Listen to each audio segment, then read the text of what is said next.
I'm State Representative Norma Smith, representing the 10th Legislative District. Let's start with a bit of good news. Recently, my small business assistance legislation, House Bill 1150, passed the Senate. It's now headed to the governor for her consideration. This legislation simply says that a small business, unknowingly in violation of a rule or a regulation for the first time, has 1 calendar week to correct a violation without a monetary fine. The unanimous bipartisan approval of this bill by both parties in the legislature is a step in the right direction as we work to help small businesses through this difficult time and get our families and communities working again and foster sustainable economic recovery. Negotiations have really intensified here in Olympia as budget writers take into account the latest 2011-13 revenue forecast that was issued March 17th.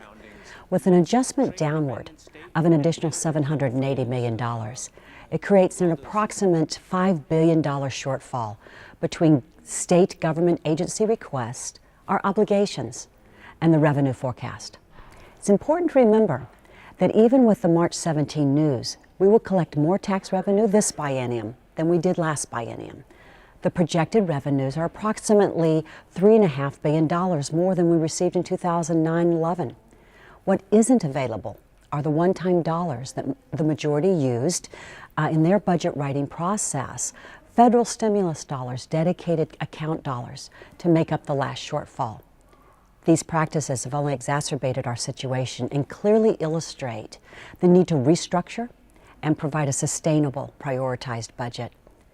This news highlights why the legislature must remain focused on getting Washingtonians working again. The sooner we get people back to work in the private sector, the sooner we will see a sustainable economic recovery.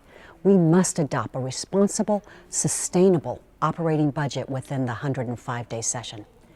On March 25th, we passed a solid, bipartisan House Transportation budget. I supported the $8.9 billion budget for 2011-13 for a number of reasons. First, we were able to preserve most of the projects on the transportation funding list with no additional revenues. We did not add any new projects.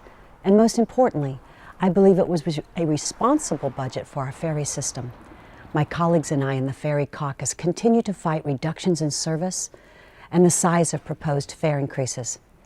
Although we understand something will be needed because of several factors, including significant fuel cost increases.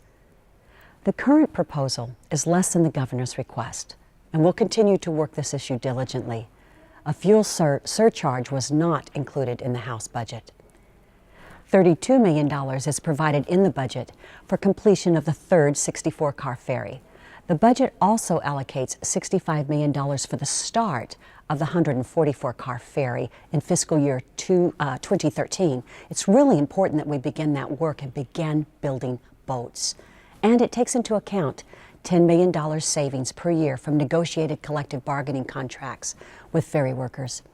My priority will continue to be the recognition of our marine highways as a critical part of our transportation infrastructure, safe boats, and sustainable, reliable, cost-efficient service for our communities.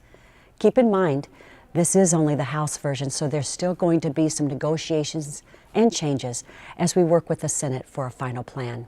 Thank you for allowing me to serve you in the Washington State House of Representatives. I'm Norma Smith. Have a great day.